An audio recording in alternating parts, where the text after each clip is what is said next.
ഒരു നടൻ അല്ലെങ്കിൽ ഒരു പൗരൻ എന്ന നിലയിൽ ഒരു സാമൂഹിക പ്രതിബദ്ധത ആവശ്യമാണെന്നാണ് എല്ലാവരുടെയും അഭിപ്രായം. കഴിഞ്ഞാല് ഒരു പ്രസ് മീറ്റിൽ ധ്യാൻ ശ്രീനിവാസമായി ഉണ്ടായിരുന്നു. എനിക്ക് ഒരു ഓൺലൈൻ ഗെയിമിംഗ് ആപ്പിനെ പ്രൊമോട്ട് ചെയ്യുന്ന ഒരു പരസ്യം പുള്ളി പ്രൊമോട്ട് ചെയ്തു. അപ്പം അതിനെപ്പറ്റി ചോദിച്ചപ്പോൾ പുള്ളിക്ക് സാമൂഹിക പ്രതിബദ്ധത ഇല്ല എന്നാണ് പറയുന്നത്. അപ്പൊ അതിനോട് എന്താണ് അഭിപ്രായം? കലാകാരന് സാമൂഹിക പ്രതിബദ്ധത ഉണ്ടാകണം എന്ന കാര്യത്തിൽ സംശയമൊന്നുമില്ല.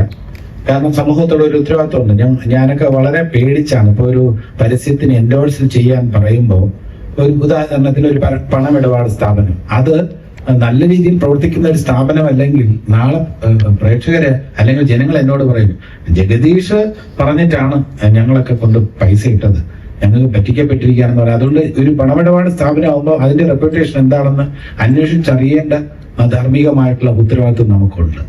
ഇന്നിപ്പോ കൺസ്യൂമർ പ്രൊട്ടക്ഷൻ അനുസരിച്ച് നമ്മളൊരു ക്രീം തേച്ചാൽ മുഖം വെളുക്കും എന്ന് നമ്മൾ പറയുകയാണെന്നുണ്ടെങ്കിൽ ആ ക്രീമിന്റെ ഒരു ഫലം എന്താണെന്നുള്ളത് ഒരു നടൻ ബോധ്യപ്പെട്ടതിന് ശേഷമേ അതിനുവേണ്ടി എൻഡോഴ്സ് ചെയ്യാവൂന്നാണ് ഇപ്പോഴത്തെ റൂള്. അതുകൊണ്ട് നമ്മൾ അല്പം സൂക്ഷിക്കണം. പിന്നെ സമൂഹത്തോട് നമുക്ക് ഉത്തരവാദിത്വമുണ്ട്, ഇല്ലെന്ന് പറയാൻ പറ്റില്ല. നമുക്ക് ഒഴിഞ്ഞ് മാറി നിൽക്കാൻ പറ്റില്ല. സമൂഹത്തോട് ഉത്തരവാദിത്വമുണ്ട്. ഇത് പറയുമ്പോൾ ഇത് ധ്യാൻ ശ്രീനിവാസനെതിരെ ഒളിയമ്പുമായി ജഗദീഷ് എന്ന് കൊടുക്കരുത് പ്ലീസ്. അത് എനിക്ക് വളരെ വിഷമമുള്ള കാര്യമാണ്. കാരണം എന്റെ ജീവിതത്തിൽ ഏറ്റവും എന്നെ സഹായിച്ചിട്ടുള്ള എനിക്ക് പാത വെട്ടി തുറന്നു തന്നിട്ടുള്ള ശ്രീനിവാസന്റെ മകൻ എന്ന നിലയിലും എന്റെ ഒരു അനിയൻ എന്ന നിലയിലും ധ്യാൻ എനിക്ക് വളരെ ഇഷ്ടമാണ്. എന്റെ സഹോദരൻ, എന്റെ അനിയൻ. അപ്പോ അത് ധ്യാൻ ശ്രീനിവാസനെതിരെയുള്ള ഒളിയുമ്പോ ഒന്നുമല്ല. ഞാൻ പറയുന്നത് ധ്യാൻ ശ്രീനിവാസനോട് വിയോജിപ്പുണ്ട് എന്ന് വേണമെങ്കിൽ രേഖപ്പെടുത്തിക്കൊള്ളൂ.